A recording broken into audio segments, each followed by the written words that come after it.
Ce cas d'usage répond à une problématique centrale pour toute entreprise, le pilotage. C'est-à-dire prendre les meilleures décisions possibles pour son activité basées sur les bonnes informations. Le problème, c'est que souvent, soit vous n'avez pas ces informations, pas ces indicateurs, soit ils arrivent trop tard et donc vous réagissez, vous êtes qu'en réaction et vous ne pouvez pas anticiper.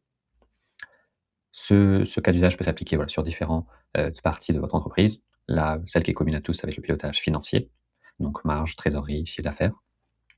Mais ça peut s'appliquer aussi, voilà, à tous les autres départements de votre entreprise, notamment dans les plus communs, la partie sales, marketing ou encore les opérations.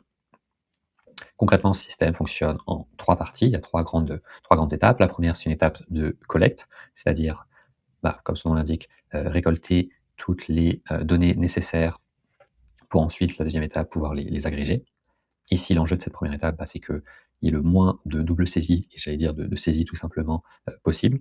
Et donc pour ça, voilà, faut étudier flux par flux, voilà, quel est le meilleur système à mettre en place pour que, voilà, pour que ces informations soient collectées automatiquement. Ça peut être, par exemple, des formulaires qui aident à structurer, voilà, de l'OCRisation avec des documents, et cetera, et cetera. Une fois qu'on a tracé tous ces flux et qu'on a défini, voilà, une manière de récolter l'information de manière régulière et sûre, on va vouloir centraliser ces données voilà, les centraliser dans un système, en tout cas dans une base de données. Souvent, ce qui est fait dans les entreprises, c'est du Google Sheet ou de l'Excel, dont je suis personnellement pas très fan parce que vous allez avoir différents types de données et vous allez vouloir créer des relations entre ces données.